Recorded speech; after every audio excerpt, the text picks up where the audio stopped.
Hey guys, welcome to another finance tutorial. In this video, I'm going to show you how to convert your balance into other currency on Wise application.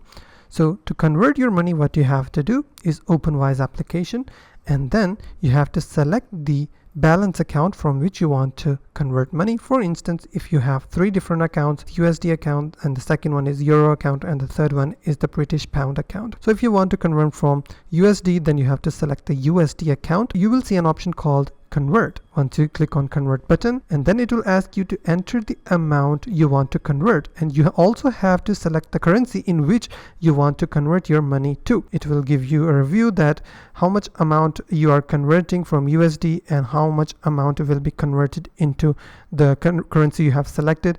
Once you have confirmed, you have to click on confirm button, and that's simply how you can convert money on Wise application. If you find this video helpful, please hit the like button and don't forget to subscribe.